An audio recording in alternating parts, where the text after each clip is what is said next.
Selamat sore teman-teman media sekalian. Jadi kami dari Dewan Ekonomi Nasional baru saja diterima oleh Bapak Presiden dengan agenda utama adalah memberikan laporan dan hasil rekomendasi dari Dewan Ekonomi Nasional terkait bagaimana sikap Indonesia dalam menghadapi pemerintahan Trump yang baru ini.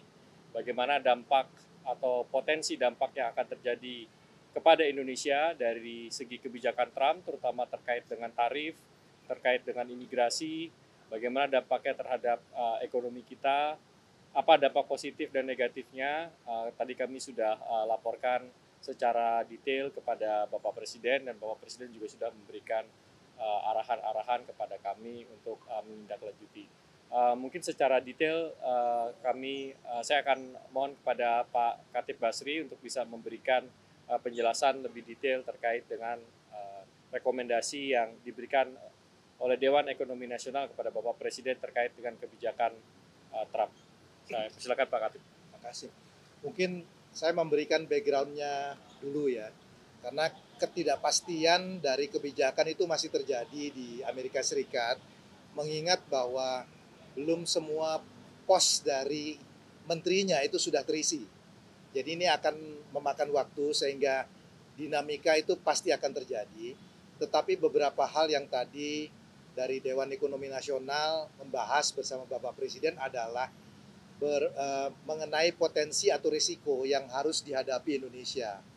Yang pertama adalah salah satunya mengenai kebijakan deportasi yang dilakukan oleh Presiden Trump terhadap kelompok yang disebut sebagai undocumented atau pekerja yang tidak punya paperwork. Karena banyak pekerjaan di Amerika Serikat itu untuk terutama yang unskilled itu dipegang oleh pekerja-pekerja dengan upah yang rendah, yang banyak dari mereka itu adalah undocumented workers. Jadi kalau ini kemudian dipulangkan, maka posisi ini harus digantikan oleh orang yang dengan tingkat upah yang lebih tinggi. Sehingga risikonya itu adalah inflasi di Amerika akan naik. Kalau inflasi di Amerika akan naik, maka The Fed itu mungkin tidak mudah untuk menurunkan bunga, bahkan mungkin akan meningkatkan bunga. Sehingga risiko pertama yang harus dihadapi Indonesia adalah mungkin interest rate-nya di Amerika masih akan relatif tinggi. Yang kemudian yang kedua adalah strong dollar. Ini tentu akan berpengaruh. Di dalam kondisi seperti ini tadi kami membahas bersama Bapak Presiden dan kami rekomendasikan ruang untuk kebijakan moneter dengan fiskal itu relatif terbatas. Nah, yang penting dilakukan dan Bapak Presiden tadi juga mendukung adalah dilakukan yang namanya structural reform, menyangkut mengenai penyederhanaan izin, perbaikan iklim investasi, implementasi dari GovTech yang semakin cepat. Karena kalau misalnya digitalisasi dilakukan, itu proses dari bureaucratic hurdles-nya itu akan bisa diatasi. Ya, jadi langkah-langkah seperti ini yang tadi kami bahas dan Bapak Presiden mendukung sepenuhnya untuk perbaikan iklim investasi. Mungkin Pak Firman ada yang ingin ditambahkan selain itu, silakan.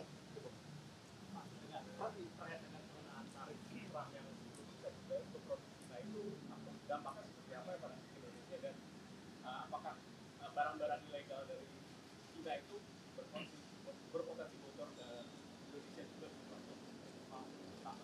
Sejauh ini penerapan tarif terhadap Indonesia belum dilakukan, ya. Mereka masih terbatas pada Cina 10%, itu pun belum seketika, kepada Kanada dan Meksiko. Tetapi kita harus melihatnya agak lebih general karena begini. Dengan penerapan tarif 10% terhadap Cina dan juga ada trade war antara Amerika dengan Cina, itu bukan tidak mungkin basis produksi akan berpindah dari Cina ke negara-negara yang tidak dikenakan impor tarif. Salah satunya Indonesia. Nah, tentu Indonesia harus bisa memanfaatkan kesempatan dari relokasi ini.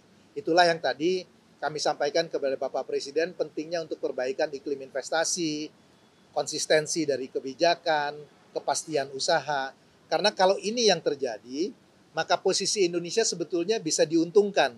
Ya, karena ada relokasi dari basis produksi dari Cina kepada Vietnam, dan mungkin kalau Vietnam nanti terlalu penuh akan lari kepada Indonesia. Jadi ada semacam simulasi yang dilakukan, dari perhitungannya itu menguntungkan Indonesia, tetapi syaratnya adalah bahwa kita harus melakukan reform. Tanpa itu kita belum bisa mendapatkan manfaatnya. Mungkin itu ya. Peluang besar untuk kan tadi kaitannya sama investasi berarti PLN. Betul. Berpotensi mas. Sektornya mana juga yang berpotensi? Apakah dari manufaktur saja atau? Saya kira semua sektor yang oleh Amerika dikenakan tarif, dia akan cari. Karena Anda bayangkan aja, kalau 10% itu kan margin Anda 10% berbeda kan. Kalau dinaikkan lebih tinggi lagi, dia akan cari basis yang paling murah. Jadi itu bisa terjadi pada manufacturing, dia bisa terjadi juga pada berbagai industri. Makanya kami melihat bahwa kesempatan ini adalah kesempatan yang sangat baik digunakan. Kalau ingat pada waktu meeting Dan yang lalu, kami mengusulkan mengenai GovTech digitalisasi. Dan salah satu perbaikan dari investment climate itu bisa diatasi, bisa dilakukan kalau digitalisasi di antara lembaga pemerintah itu bisa berjalan sehingga prosesnya menjadi jauh lebih cepat. Pak Seto mungkin. Ini tadi nambahin sedikit ya. Dalam 1 bulan terakhir kita udah lihat ada beberapa relokasi yang dilakukan ke Indonesia. Ada satu yang kemarin saya dilaporkan melakukan groundbreaking di pabrik di Jawa Barat ya. Itu dengan ekspor 100% ke Amerika. Jadi ini sudah ada trennya kelihatan, tapi saya kira kita perlu kerja lebih keras supaya tadi makin banyak yang pindah dan relokasi ke Indonesia. Soal pendanaan itu, Mas, ini kan Presiden Trump sudah menarik diri dari Paris Agreement ya, nasib itu dan bagaimana, dan apakah dari Indonesia juga ada wacana untuk keluar dari Paris Agreement? Kemarin saya juga katakan kembali seperti itu. Ya, saya kira nanti kita perlu lihat ya, karena tadi Pak Khatib sampaikan ini masih banyak uncertainty kebijakannya ya terkait dengan hal ini ya. Jadi ini yang saya kira nanti kita perlu pelajari lebih lanjut. Tapi pada intinya transisi energi itu harus disesuaikan oleh masing-masing negara ya. Jadi tidak bisa satu formula yang diterapkan kepada seluruh negara, nggak bisa. Jadi kita juga harus punya metode transisi energi sendiri yang tadi bisa menyeimbangkan kepentingan ekonomi juga. Kita tidak mau juga terlalu mendorong agresif, nanti harga-harga jadi mahal gitu ya, atau nanti proses produksinya terganggu, industrinya terganggu. Jadi memang ini harus ditentukan skenario strateginya sendiri oleh Indonesia. Nasibnya sendiri gimana, Mas? Apakah ada kelanjutan? Ya kita masih tunggu. So far sih belum ada pergerakan apapun. Mas, masih tentang pendanaan tim juga. Dengan dihentikannya ini, apakah sudah ada juga rekomendasi dari Dan juga ke Presiden untuk mencari investor-investor lain? Ya kita belum kaji secara spesifik untuk itu. Karena tadi seperti disampaikan, itu belum seluruh posisi kementeriannya di Amerika itu diisi. Jadi kalau mau tahu secara pasti kebijakannya, Anda kan juga lihat kan di media, mau diterapkan tarif sekian, ternyata prakteknya angkanya berbeda. Ya. Jadi kita masih lihat bahwa pola ini masih akan, dinamikanya masih akan terjadi dalam beberapa bulan. Setelah itu settle, baru kita bisa tahu pasti polisi. Oke. Oke.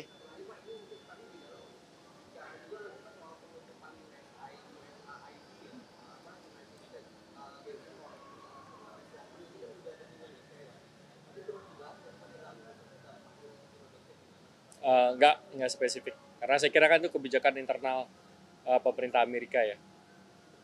Oke. Makasih ya. Terima kasih ya.